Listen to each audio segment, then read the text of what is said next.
We were talking about Chadwyck-Healey, and you were mentioning the fact that suddenly you found you had much more funds because of universities paying you in advance for something you were going to do. Tell me how the firm developed from there into its next phase. Well, this was really from about 1980 onwards. The finances of the company became much more stable, and we were therefore much more profitable. But most particularly, we always had cash, so it meant that we could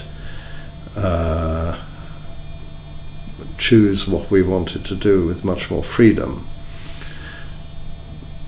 But what began to become clear was that there was a general and growing frustration with microfilm as a medium. And I think it was particularly due to the fact that most of our end users actually hated microfilm. And there's something quite discouraging about producing a product which one is proud of, but knowing at the end of the day it is not highly valued by the people who are going to use it. In fact, almost the reverse. The librarians, the intermediaries, liked microfilm because it was extremely convenient and neat. They could be stored away in drawers. And it was a uniform, whether it was a roll of film in a box or whether it was sheets of microfiche. But for the end user, it wasn't particularly attractive, and it certainly wasn't glamorous.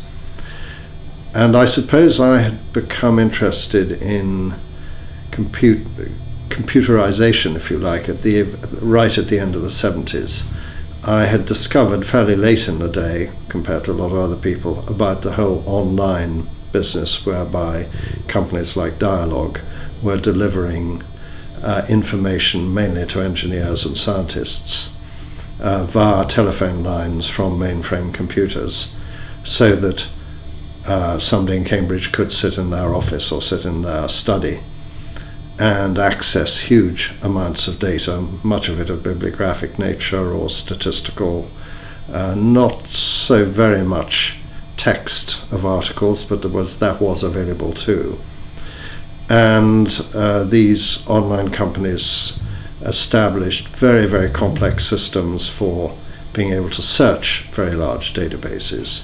But you had to almost learn the language, the search language, in order to put in the commands, because this was the days of DOS, where everything had to be strings of characters and numerals, and kind of real language. And the idea of Windows just didn't exist at that time. And I found this very exciting, and coincident with that, we did start to publish an index of British government publications which needed to be in a form of a database, because it was going to be produced both monthly and annually, annual accumulations. So we got a consultant at the university, Cambridge University Computing Centre, to advise us, or to actually do the work for us. I think we input the data. We may not have even done that initially. And so a growing database under our name was established, was sitting there on the university mainframe. But it was all a very laborious process, but we thought, of course, it was extremely exciting what we were doing. And it was, because it was gradually, but importantly, taking us away from the microfilm medium, and for that matter from print as well. The other big movement in the library world in the early 80s was a thing called Recon, which was the conversion of card catalogues into machine-readable form. And librarians were very excited about this. Very substantial budgets were beginning to be established to enable big libraries to convert their catalogues. And there was quite an industry in converting the data, and we were typing the cards, much of it done offshore in the Philippines and places like that, and producing these databases. And of course then there were companies who were selling libraries, what are called library automation systems, which libraries would spend a lot of money on. And so we became very aware that computers were becoming a very, very important part of the library world. And then around the same time, the video disc appeared, and people, particularly in universities, but in the medical field, became interested in video discs for two reasons. First, you obviously could have text, but you could also have images. You could have moving images, but you had the ability to branch so they could be used for teaching, in that if the student answered a question correctly, they were taken off in one direction, and if they answered it incorrectly, they went off in another. And a lot of people saw the video disc as a new teaching aid of great importance. It kind of petered out in the end, and probably would need quite a lot of research and thought to really establish why it wasn't more successful. One of the reasons was that the video disc was an analog medium, wasn't it? That is. And so you couldn't put the texts on the video disc. Yeah. Except in analog form. You had to have them on a separate. Yeah. No, that's absolutely right. And then I think it was in February 1984, the American Library Association meeting in San Antonio, Texas, I saw my first CD-ROM, and I think I knew almost instantly that was the medium for us in the future. But I think I only knew it because I had spent so much time getting excited about video discs and talking to people about optical discs, which was a digital disc as opposed to the analog disc. And people were already using optical discs to store things like library catalogues on. And so one had seen kind of 12-inch discs in use in libraries, and now suddenly there was this little kind of 6 or 7 inch disc. And for us it was the way out of the microfilm ghetto. That was the time you kindly funded some development in the Naga video disc, which was one of the first university video discs, and so we worked a little bit together at that point, didn't we? Yes, which was some years after Earls-Colne, where we'd put the clock back by taking your data on magnetic tape and printing it out onto microfiche. Yes, and then it had to be taken from that back into digital form and put up as a database in the university library afterwards. But really? I didn't know that. Yes, it's on the Cambridge University Library server as a flat database. But so it went back and forth between digital and analog for a while. So when did you start producing your first CDs?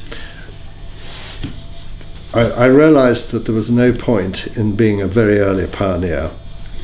I wasn't interested in being certainly a technological pioneer. I was much more interested in how the medium was going to be used.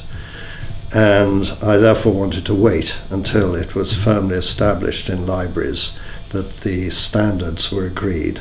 I don't know if you remember, there was a thing called the High Sierra standard very early on, because the meeting had taken place in Colorado or somewhere like that. And eventually libraries began to buy CD-ROM readers, and at that point the CD-ROM became a viable medium for publishers like us. And I was still reluctant to begin investing directly in us becoming producers of CD-ROMs, which is what most other people who were interested at all wanted to do. And I actually started by marketing other people's databases, or even in some cases other people's CD-ROMs, because I felt that what we had to offer was a marketing network which really extended across the world. It might have been small in many ways, but it was effective in that we had now been selling to libraries for over 10 years. We had a company in the US which had been established almost for 10 years, and we actually were just in the process of setting up a company in France. And so we early CD-ROM publications were things like the British Library catalogue, which sold extraordinarily well because the timing was right for that. And I'm trying to think what else we did sell at that time. And some rather more exotic things. We found a company in Cambridge that had a mapping database called Mondaycart, which was a digital map of the world used by the oil industry, petroleum industry. And they had produced a CD-ROM, and we sold that for them to libraries. And what I think we were quite good at was getting the price right, because we understood the library market. In the case of the British Library catalogue, our main contender for the contract to have the sales rights of the CD-ROM was Oxford University Press. They saw it in the way the book publisher would, and were thinking in terms of charging a few £100s. We saw it in the way that a publisher of large microfilm sets would. We knew that the last multi-volume edition, printed edition of the British Museum catalogue had been sold for about £20,000, and that had only... Because we bought it together. I remember you bought a set and we bought a set at home, and then it was about £500 or £600, as I recall. But that was the reduced. That was the reduced reprint. That's right. A German company called Sauer produced a full-size new edition in print form. Only about 5 or 6 years before the CD-ROM edition came out. And the CD-ROM edition was so much more useful because you could search on any word, any phrase in the whole of the catalogue, rather than just look it up by author. So we thought that if they had been able to sell that for around 20,000, might have even been as much as 24,000, that we would sell it for 9,000. And we had to persuade the contractor, who actually had the rights, that this made sense, but they agreed in the end, and we sold several hundred copies at £9,000, and the British Library and the contractor did very well out of it, and so did we. And so, in a way, pricing was possibly the most important thing that we could bring to our partners, a real understanding of what it was possible to get libraries to pay and why they would pay it. But the interesting thing about the British Library catalogue was it was the last, and perhaps the only, really successful catalogue to be sold on CD-ROM. By the time it had been out a year or so, libraries had moved on and did not want to buy single library catalogues anymore. They had begun to recognize that the Union catalogue, whereby you had access to catalogues, the contents of many libraries, as you got through ACLC, which is this big cataloguing center in the US, was where cataloguing was going. Was the internet just starting then, or no? But no, it wasn't. But OCLC was certainly, most libraries were members of OCLC and had access, or had online access to the OCLC databases. And the whole thing shifted very quickly. And there was absolutely no doubt about it that many of our sales were due to the fact that there were librarians of a certain age in place in both public libraries and university libraries all over the world, who'd thought of the British, what used to be called the British Museum catalogue, as the finest catalogue in the world. And they bought this box of CD-ROMs for £9,000, probably sat on their desk as a kind of talisman. Heritage, yes. But wasn't this beginning to be the death of Chadwyck-Healey, because in a way everything is now moving? The next step is obviously the internet, but away from your kind of distribution system.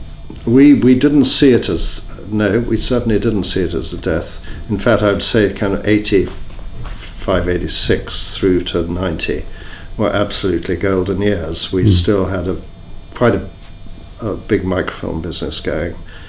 We were going into CD-ROM, we were getting very good responses very quickly. It turned out to be quite an inexpensive medium to publish in. It was quite cheap to produce CD-ROMs. You could produce them in small editions, which is what we were used to. They were even round like a roll of microfilm. You put them in a box and send them off with an invoice to the library. We were entirely comfortable with that because it was all so familiar. But what it meant was things like all the newspapers, the Telegraph Times, Financial Times, which had been published on microfilm for many, many years, and we had started too late to ever have a chance of getting any of those rights. Suddenly the CD-ROM rights were available, and it was almost like starting the whole cycle again. And certainly by the middle of the 90s, but even by 1990, we had rights, either marketing rights or production rights, to all the British broadsheets, including the Financial Times, which was probably the best. And so that was very rewarding. But by 1990, I realized that we were moving away from our roots, because what we were actually doing was always having to buy other people's data, which was already in machine-readable form. What I also realized is that we were being particularly unsuccessful in the US in getting rights to databases. We were constantly being beaten by other companies who were either paying bigger advances or were considered to be more favorable partners because perhaps they were larger and so on.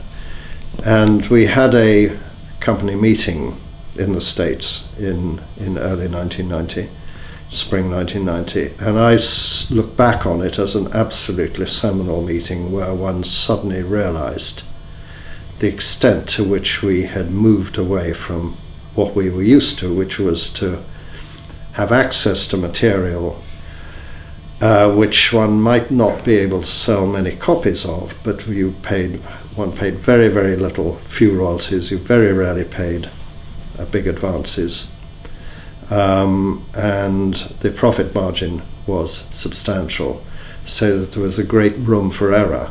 And what we were finding now was that we were paying more and more in royalties and advances for databases which were mainly of a bibliographical nature, like Philosopher's Index was the one that we never got after 2 years.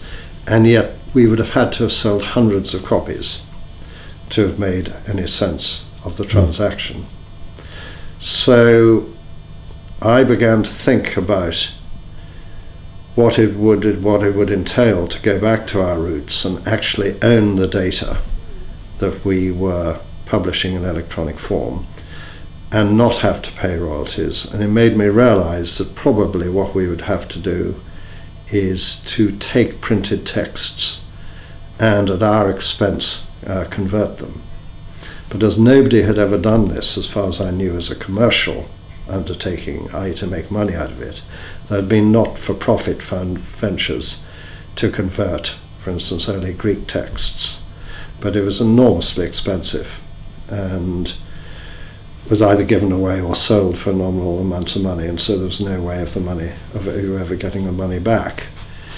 And later in 1990, I found myself thinking about poetry as an ideal category of text for converting into electronic form, because there tend to be so few words in the average poem. What I always think of as a lot of white space on the page. And as we were paying for the keying, as it's called, by the number of characters and the punctuation and so on, anyway, the number of keystrokes, the less text there was, the better. So it's difficult, kind of looking back, to remember just how much of a venture into the unknown this did seem. But in the summer of 1990, we decided to do an experimental project. So we said, all right, we'll invest £20,000 in finding out how many characters there are in English poetry. And we took the Cambridge Bibliography of English Literature. We said we will treat the texts in this 5-volume set as our standard corpus, and we will attempt to work out, make a guess as to how many characters are and how much it would cost to convert all of this into electronic form.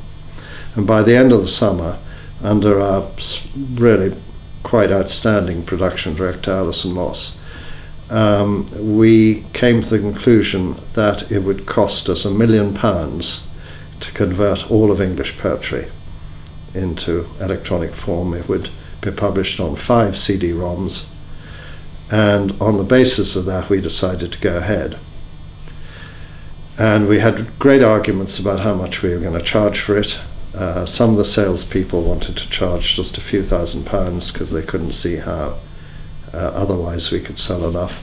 And I have to say again, I made the decision and said we will have a pre-publication price of £20,000. And that meant that we broke even at 50 copies, which seemed about right to me. And indeed that's what we did. And I did a little marketing venture in that I went to the States and I went to kind of 4 of our best customers, or customers I thought were most typical in their own way, including New York Public Library, University of Toronto, University of Kansas, and one other which I've forgotten. And they all were very positive indeed. Toronto said, the only problem we can see is you're not charging enough. We don't see how you can do it for the money. New York Public Library said it was the first really good CD-ROM idea that anybody had proposed to them. And the interesting thing was 3 years later, of the 4 libraries I visited, only 1 had ordered, and that was New York Public Library. And it just showed to me that in some ways this kind of marketing effort can often be very misleading. But you did. How many copies did you sell in the first 3 years? I think we sold well over 200, 300 perhaps. It was extraordinarily successful, and also a lot of libraries paid at the time they placed the order. So again, it was cash positive almost from day one. We were receiving the money faster than we were spending it on the project, and in fact we used the money to fund other projects. And then the other big database that came out was an idea from one of my colleagues in the US, was the Patrologia Latina, which is 160 something volumes of very small double column print produced in France in the 19th century, which is all the medieval texts. An absolute nightmarish project to produce in computerized form, because it was so badly produced in the first place that you're almost having to correct the original edition to make it hang together as a database. So for instance, you would find that there were footnotes but with numbers, but then there was no number in the text for that footnote, and vice versa. And that was because it came out of the States, we costed it in dollars, and that was a $3 million project. And that did well too. So as a pretty small company, there was a point in the very early 90s when we had, we were spending £2.5 million on two projects. And we got funding from Coutts Bank, who treated the projects as films and said, okay, we'll treat you as if we were funding a film, so you'll get the money up front and then you'll tell us every month how you're spending it, and then when you begin to get the revenues in, you will pay back those particular loans on a one-by-one basis. Well, maybe other things you want to talk about there, but I was just going to ask you, standing back from all this, if you were, I often ask scientists, if you were advising a young scientist about how to proceed in your career, what advice would you give? And in your case, as a successful businessman in Cambridge, if you were trying to summarise the sort of what you think you did well, or the philosophy of the company that made it successful, are there any things you would say to a young Chadwyck-Healey if they were coming up? I would put it rather differently from this, from what you've just proposed, perhaps because I don't really know what I would advise somebody. What I do think is interesting about businesses, and which I'm absolutely convinced is correct, is that that every business has its own personality and its own limitations, and those limitations are set by the person at the very top. Now, it's often the founder, but even a generation later, it's one or two people whose vision is represented throughout the company.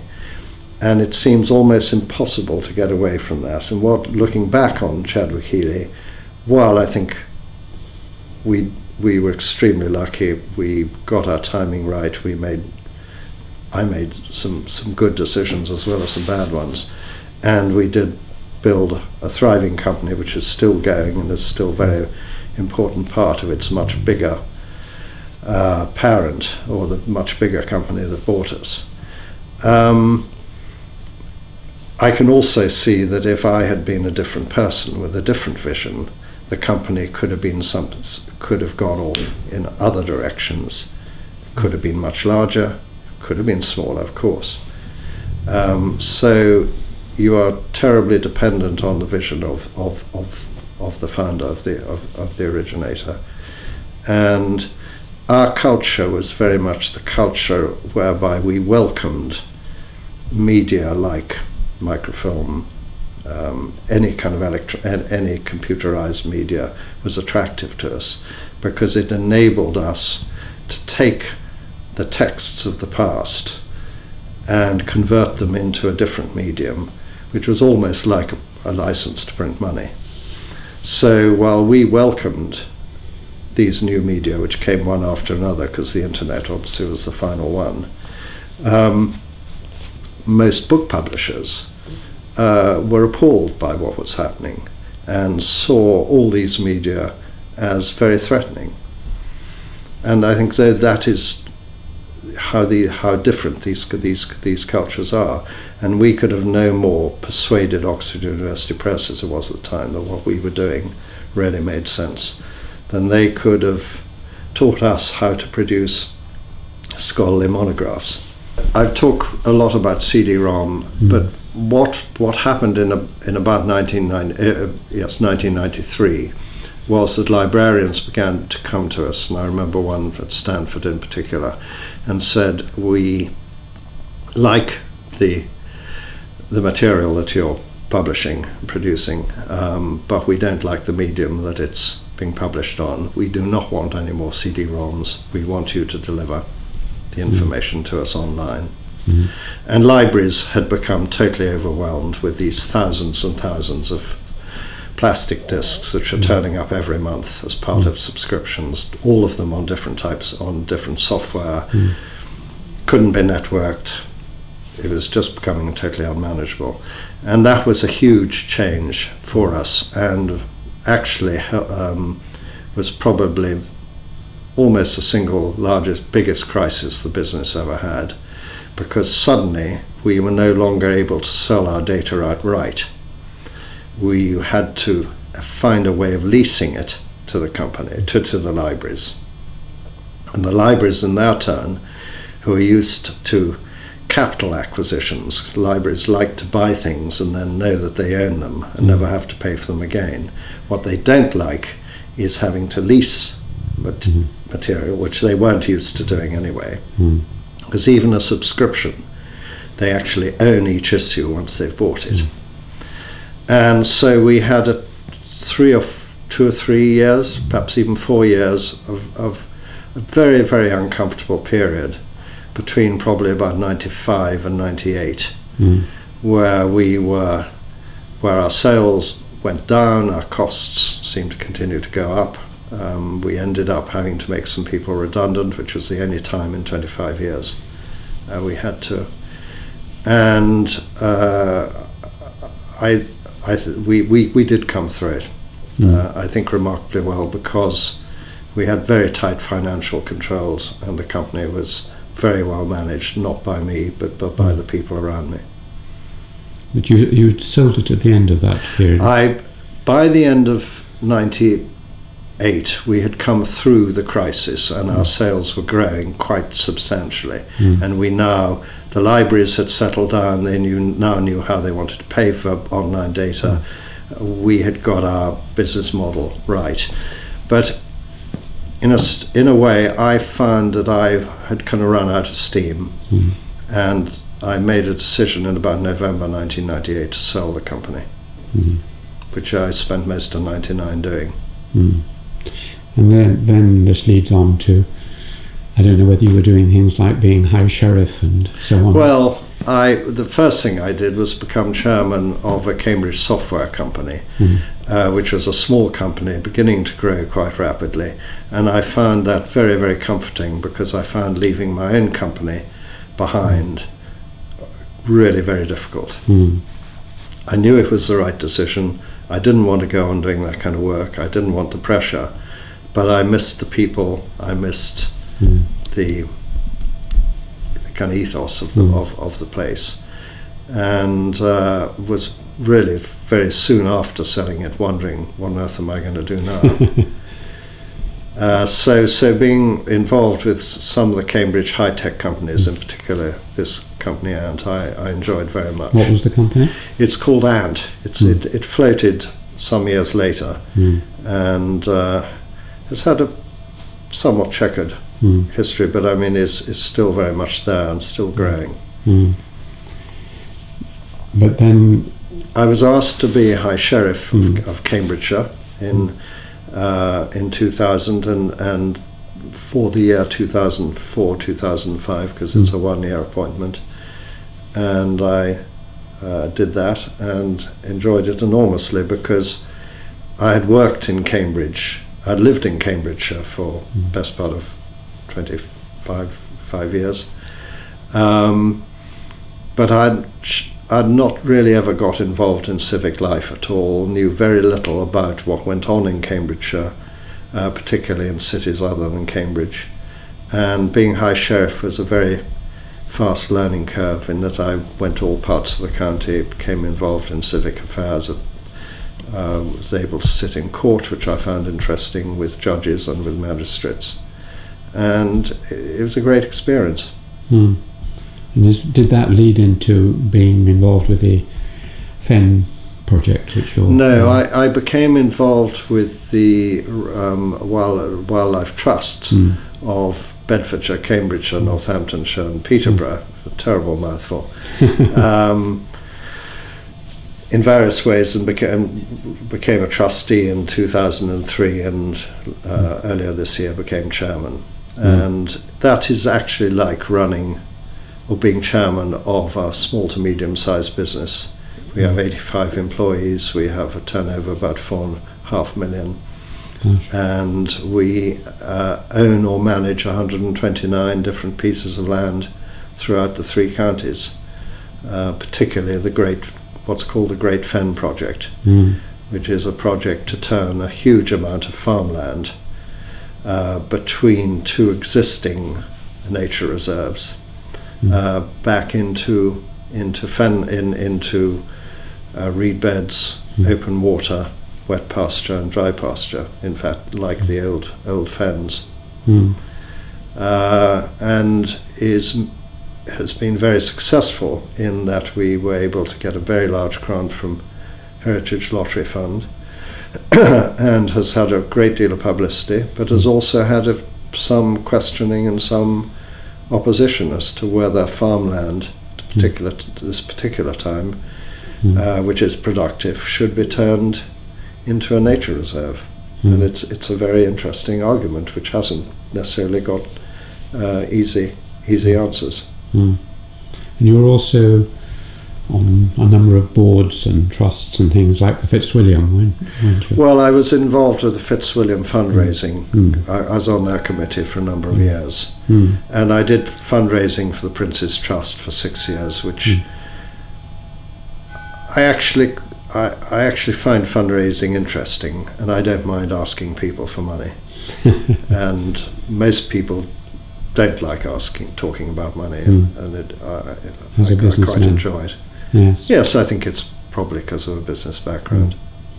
Would you say Cambridge and its environs was a good place for Chadwyck-Healey? I mean, was it part of the Cambridge phenomenon to a certain extent? A small part, yes, a small part. The fact that we could get software engineers easily. So we had 40 or 50 software engineers by the end, and I met one of them the other day who's now working for one of the a small high-tech startup, and he said, "Do you remember I was working for you 10 years ago?" And so there is this. It would have been much more difficult to have done that in some other parts of Britain. Our bank always liked the fact we were in Cambridge. They thought that was a good place to be. Having the university library nearby, which was also an extremely good customer, helped. And of course having access to many academics. Yeah, Cambridge was good. Well, I always ask if there's any large or small thing I've left out or has been left out. There is always more to a life than 2 hours of conversation, but is there anything you would have liked to have said that I've not encouraged you to say? No, I don't think so. I mean, I would I have a number of interests which we haven't discussed, and which ranges from collecting photographs and collecting photographs, photographic books, books generally, and writing about your ancestors. I think I'm enjoying writing at the moment, but I still enjoy taking photographs as much as anything, and have just built my 4th or 5th darkroom down in Alford in Suffolk, and so we'll go on doing black and white, developing and printing, while I'm also trying to master digital photography, which I think is equally interesting and in many ways much more demanding. Well, plenty to keep you occupied over the next month. So thank you very much indeed, Charles. Thank you, Alan.